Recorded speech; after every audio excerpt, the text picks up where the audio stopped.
Why filters matter? Not every piece of data deserves action. Sometimes you only want specific items to move forward in your workflow. That's where filters come in. Filters allow you to control what continues and what stops. Instead of letting everything pass through, you create rules that decide what truly matters. Without filters, your automation reacts to everything.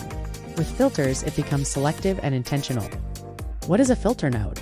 A filter node, often called an if node, checks whether incoming data meets a specific condition. If the condition is true, the data continues to the next step. If the condition is false, the data stops there.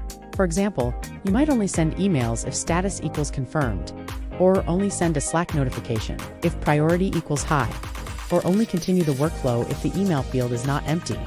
The filter acts like a checkpoint. It protects your workflow from acting on irrelevant or incomplete data. How conditions work.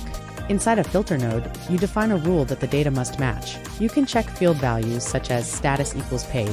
You can check whether a field exists, such as confirming that an email is present. You can check text conditions like whether a message contains the word urgent. You can even compare numbers, such as amount greater than 1,000. In many tools, these conditions are written using expressions that reference data fields. For example, you might check whether the status field equals active if the condition evaluates to true. The data continues. If it evaluates to false, nothing happens for that specific item. Conditions are the brain of your workflow. They help you decide when action is truly necessary. Let's look at practical examples. In the first case, a new customer is created. The filter checks whether customer type equals VIP. If true, a welcome email is sent. If not, the workflow stops for that customer. In the second case, a new order is placed. The filter checks whether total is greater than 5,000. If true, the order is logged into a special spreadsheet for high-value sales tracking. These examples show how filters make automation smarter. They ensure that only important events trigger additional steps. Best practices for filters. Start simple. Create one clear condition at a time. As your workflow grows, you can combine multiple rules or use advanced logic tools like switch nodes to create multiple branches. The goal of filtering is clarity. Every rule should have a clear purpose. Ask yourself, why should this data continue? What qualifies it for the next action?